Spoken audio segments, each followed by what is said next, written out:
네, 여러분 안녕하십니까. 자, 2025년 3월 23일. 자, 오늘은 스가랴 시리즈 9번째 시간입니다. 환상으로는 이제 7번째 환상이고 에바 속의 여인의 환상에 대해서 살펴봅니다.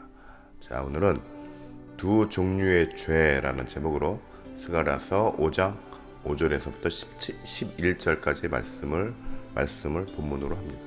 그 중에서도 10절과 11절 말씀을 보겠습니다. 10절, 내가 내게 말하는 천사에게 묻되 그들이 에바를 어디로 옮겨 가니까 하니. 11절, 그가 내게 이르되 그들이 신할 땅으로 가서 그것을 위하여 집을 지으려 함이니라.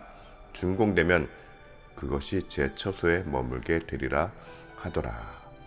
자, 하나님의 말씀, 이 하나님의 말씀, 자, 이 하나님의 말씀 성경에 대해서 우리가 좀 생각을 해보면은, 저의 경험으로 제가 예전에는 그저 이 성경을 읽으면은 오래전 아주 옛날 진짜 호랑이 담배 피던 시절에 전설 같은 이야기로만 여겨져서 과연 이것이 현대를 사는 사람들에게 현실적인 정말로 도움이 되는 지침이 될 수 있을지에 대한 의구심이 있었습니다. 그런데 성경을 제가 이제 정독을 하기 시작하면서, 신학 공부할 때까지 제가 성경 정독을 10번 했는데, 이게 정독이 거듭될수록 성경 속의 모든 사건이나 상황, 그리고 인물들이 겪게 되는 일들이 지금과 비교해도 전혀 어색하지 않고 자연스럽게 대입이 가능하고 적용이 된다는 것을 깨닫게 되었습니다. 당시의 사람들도 나름 치열하게 살았으며 또 마치 1000년을 살 것처럼, 물론 노아 시대에는, 홍수 이전에는 정말 1000년 가까이 사람들이 살았지만 그 이후에 사람들은 마치 자기가 1000년을 살 것처럼 온갖 욕심과 권력과 재물을 탐하면서 여러 가지 비극적인 역사적 사건들을 만들어냈습니다. 그러한 모든 상황들이 오늘날과 비교해 봐도 크게 다르지 않다는 점에 정말 놀라게 되는 것이죠. 오늘 본문은 바로 이러한 상황들을 잘 정리해서 제시해주는 내용이라고 할 수 있습니다. 자, 이제 5절 말씀부터 보겠습니다. 5절, 내게 말하던 천사가 나와서 내게 이르되 너는 눈을 들어 나오는 이것이 무엇인가 보라 하기로. 6절, 내가 묻되 이것이 무엇이니까? 그가 가로되 나오는 이것이 에바니라. 또 가로되 온 땅에서 그들의 모양이 이러하니라. 5절과 6절은 스가랴 선지자와 천사와의 대화 장면입니다. 천사는 눈앞의 상황에 대해서 질문을 하지만 스가랴 선지자는 잘 이해하지 못한 채 다시 묻게 되는 거죠. 자, 우리들이 살다 보면은 상식적으로나 상황적으로 이해할 수 없는 일들이 일어날 수 있습니다.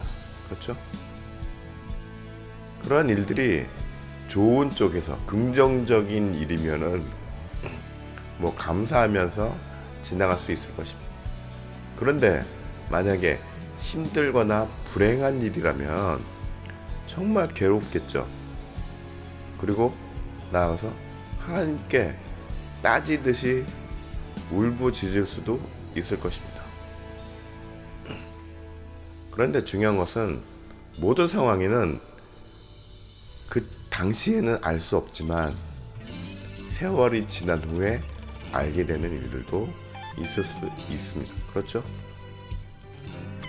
그렇게 우리들은 기도하면서 지금 나에게 이해할 수 없는 상황이 닥친 것에 대해서 지금 이 상황을 제대로 이해하고 파악할 수 있는 지혜를 구하는 것이 중요합니다. 이제 본격적인 내용으로 7절이 나옵니다. 7절 보면은 이 에바 가운데는 한 여인이 앉았느니라 하는 동시에 둥근 납 한 조각이 들리더라. 7절의 문장에서 에바 그리고 여인 또 둥근 납조각이라는 단어의 의미를 살펴볼 필요가 있습니다. 먼저 에바는 우리가 성경을 읽다 보면 많이 접하죠. 액체의 부피를 재는 단위인데 본문에서는 이것을 죄악의 크기로 측정하는 기준으로서 하나님의 기준을 상징적으로 표현하고 있습니다. 그리고 부당한 폭리를 취하는 세상의 어떤 그 부도덕한 사업 영역을 설명하는 것으로도 보고 있습니다. 그리고 여인은 바로 이 죄의 뿌리 그 자체로 악을 의인화한 것으로 해석하고 있으며 둥근 납조각은 8절 상반절 말씀을 근거로 죄악의 무게를 상징합니다. 더불어 여인은 세상의 불법적인 물질 논리에 매몰된 사이비 종교를 나타낸 것이라고 해석합니다. 사이비 종교 하면은 그렇죠. 반드시 뭐가 따라요? 거기는 물질이 따릅니다. 돈이 따라요. 돈, 이권들, 각종 이권들이 따르게 됩니다. 그래서 설령 합법을 가장한 종교일지라도 거기에 뭔가 막 이권이 들어가 있고 막 이런 것 같으면은 그래서 사이비로 빠질 수밖에 없는 겁니다. 예. 기독교도 우리가 정상적인 어떤 교단과 교리 안에 있는 교회라고 할지라도 이렇게 물질에 매몰되고 교회가 커지면 그 안에서도 또 이권이 있을 수 있습니다. 이것이 막 부각되기 시작하면은 사이비로 그냥 빠지는 겁니다. 사이비가 별게 아닙니다. 단순히 뭐 교리적인 문제만 가지고 따지는 것은 아닙니다. 왜요? 교회가 물질에 빠지고 이권에 빠지게 되는 그 순간 바로 하나님의 복음을 훼손하는 길로 들어서는 것이기 때문입니다. 그렇기 때문에 사이비가 되는 것이죠. 아주 중요한 부분입니다. 8절 그가 이르되 이는 악이라고 하죠. 또 그 여인을 에바 속으로 던져놓고 납조각을 에바 우리 위에 던져 덮더라. 이어서 이 7절과 그 다음에 방금 읽은 8절이 오늘날 현대 교회에 주는 교훈이 정말 너무나도 크다고 할 수 있습니다. 세상에 많은 대형 교회들이 꼭 대형 교회가 아니더라도 중형 교회든 뭐 소형 교회든 하여튼간 일정 부분 체계를 갖춘 이런 교회들이 사역을 하면서 거기에 나름의 어떤 능률을 따지고 사역의 결실을 저울질하면서 왜요? 이 보여지는 결과에 추정한 나머지 사역을 감당하는 어떤 과정에서의 의미가 중요한데 그런 것들은 망각한 채 교회의 성장, 오직 교회의 부흥, 그 다음에 교회 조직의 친위적 구축에 집착. 이 친위적 구축이라는 것은 무엇입니까? 담임 목사를 중심으로 한 친위대와 같은 어떤 조직, 아니면 담임 목사가 만약에 허수아비라면 그 허수아비를 감싸는 친위 조직, 권력 조직, 이런 것에 집착하는 결과를 낳습니다. 그런데 오늘 말씀은 이러한 교회의 성장주의 또 비즈니스적 마인드를 죄악이 자라고 있는 것으로 경고하는 것입니다. 자, 9절, 10절, 11절 계속 이어서 보겠습니다. 9절 내가 또 눈을 들어 본즉 두 여인이 나왔는데 학의 날개 같은 날개가 있고 그 날개에 바람이 있더라. 그들이 그 에바를 천지 사이에 들었기로. 10절 내가 내게 말하는 천사에게 묻되 그들이 에바를 어디로 옮겨 가나이까 하매 11절 내게 이르되 그들이 신할 땅으로 가서 그를 위하여 집을 지으려 함이니라. 자, 학의 날개로 옮겨지는 에바는 주변의 권세들로 인해서 유대인들이 각 지역으로 흩어지게 되는 것을 묘사하는 것으로 해석합니다. 그런데 유대 땅과 로마, 그리스, 터키 등의 지역으로 퍼져가면서 이제 살게 되는데 본국의 유대인들은 예수님을 핍박하였고 또 예수님 이후에 나머지 땅에서도 예수님의 제자들을 핍박하는 등의 죄악을 저지르게 되죠. 그래서 이것을 미리 보고 죄악이 퍼져나갔다라고 설명하고 있습니다. 11절에 등장하는 신할 땅은 과거 인류가 바벨탑을 쌓았던 곳이라고 보고 있습니다. 본문 당시의 바벨론 지역이기도 합니다. 이 지역이 갖는 의미가 뭡니까? 네, 교만함과 온갖 죄악이 넘쳐나는 곳이라는 것입니다. 그리고 이러한 지역으로 이동을 한 것이죠. 이는 요한계시록 18장을 통해서도 확인할 수 있습니다. 요한계시록 18장 2절에서 3절을 보면은 힘찬 음성으로 외쳐 이르되 무너졌도다 무너졌도다 큰 성 바벨론이여 귀신의 처소와 각종 더러운 영이 모이는 곳과 각종 더럽고 가증한 새들이 모여있는 곳이 되었도다. 여기 가증한 새가 표현되죠. 그 음행의 진노의 포도주로 말미암아 만국이 무너졌으며 또 땅의 왕들이 그와 더불어 음행하였으며 땅의 상인들도 그 사치의 세력으로 치부되었도다. 여기 보면 정말 놀라운 표현이 나옵니다. 땅의 왕들이 그와 더불어 음행하였으며 이 땅에 오늘날로 치면 각 나라의 권력자들이 대통령들이나 왕들이 뭐예요? 타락했다는 겁니다. 정치적으로. 또 이 땅의 상인들도 그 사치 세력으로 치부해. 이게 뭐야?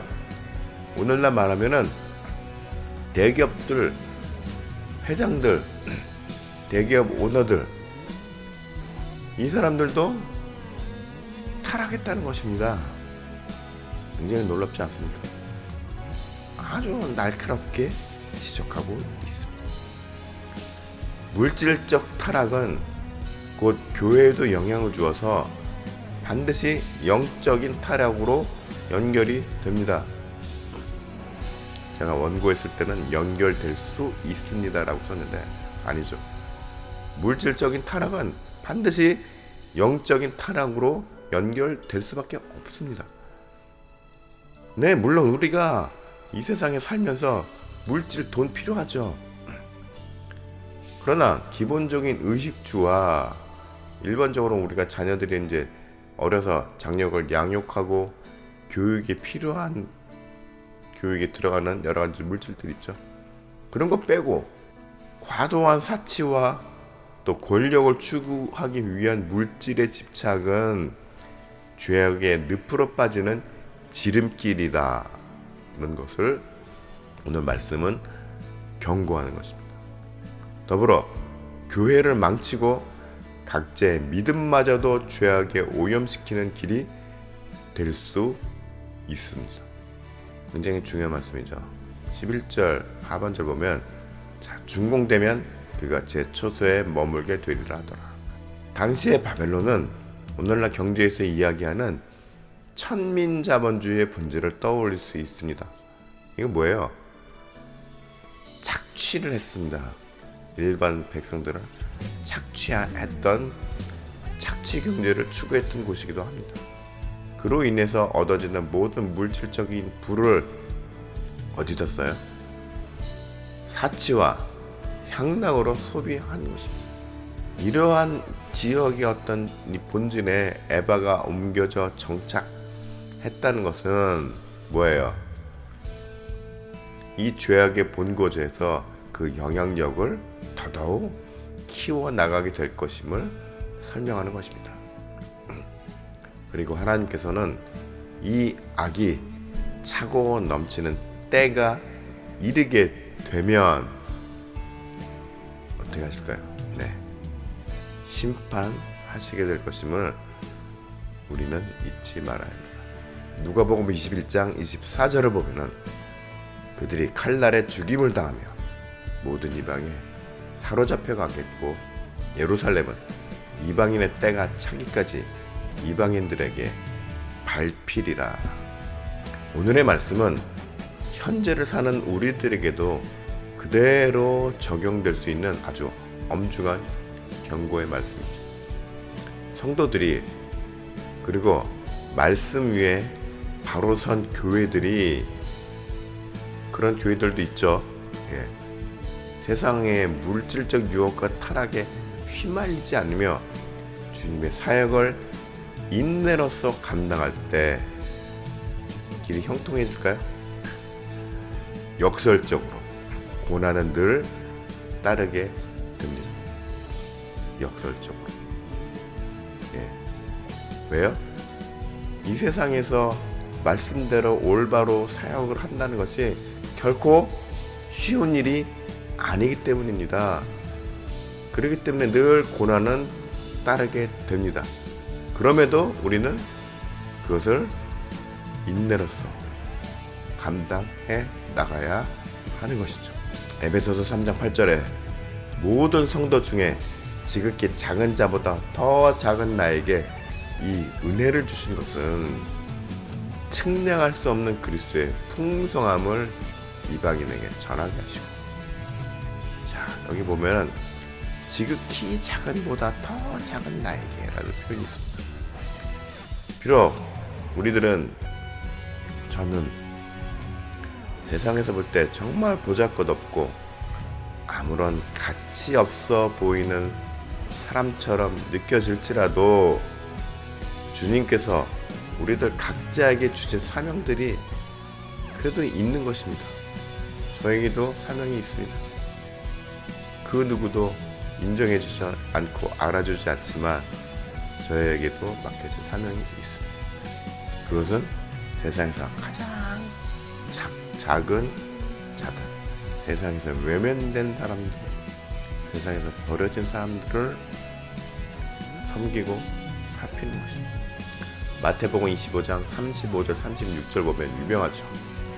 내가 줄일 때 너희가 먹을 것을 주었고 목마를 때 마시게 하였고 나그네 되었을 때 영접하였고, 이 말씀 정말 제가 많이 설명 들었던 내용이죠.